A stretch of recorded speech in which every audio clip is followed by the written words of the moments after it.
All right, what we're here dealing with is a roof leak that is caused by inadequate bonding of the polymer product to the roof surface. If we look right down here, we can see that the polymer, which is the Chemlink curb chip, doesn't actually stick to the roof. As you can see, I'm pulling it away. And what it is caused by is inadequate preparation. I'm going to show you in a moment adequate preparation, how to deal with this so that you get good adhesion and a good bond so it doesn't leak. Okay? All right.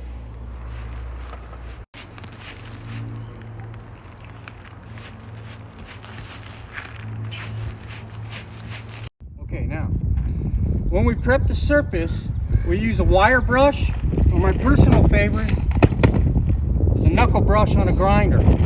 You have to remove all the loose particles around the area in question where you're going to install the feet at. That means all this loose stuff, including the dust, needs to be getting out. This is my personal favorite, which is the grinder, which really does the trick.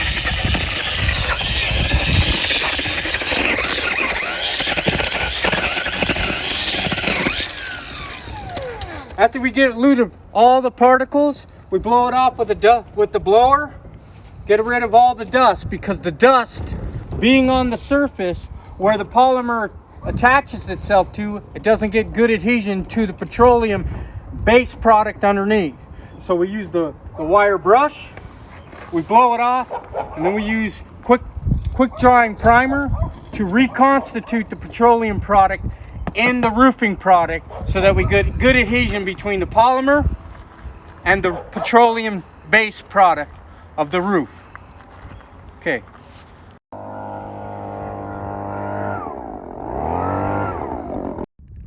After we completely wire brush it and blow all the dust out of here, use quick prime or asphalt primer around the surface.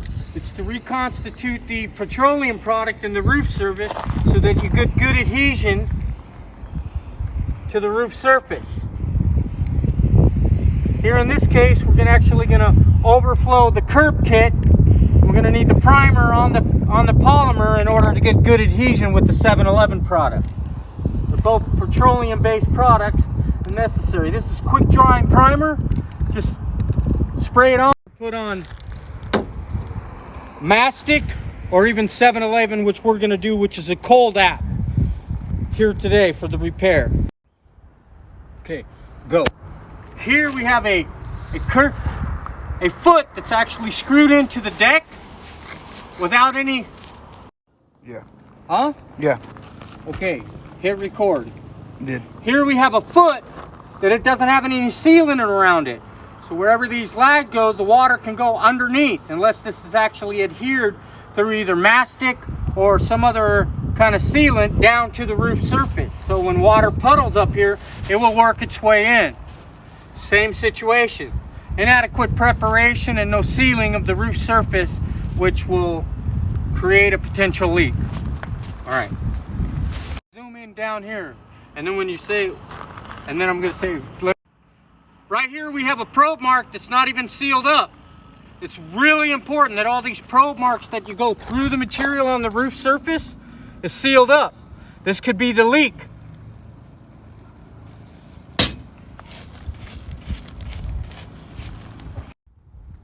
After your asphalt primer dries, you want to use 711 cold application. You want to put a fairly decent dose of this on here, and this seals up any cracks or anything that's on the roof surface, and you bring it right to the edge of the primer. Make sure that you coat the whole thing fairly decently, probably about 1/4 to 3/8 thick at the most.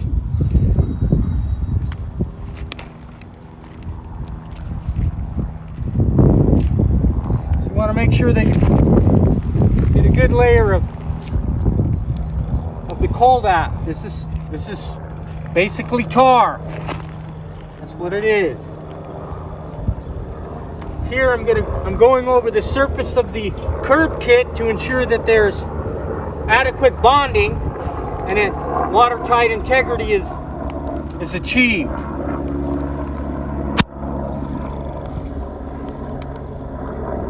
using a knuckle brush for the application to get it on evenly.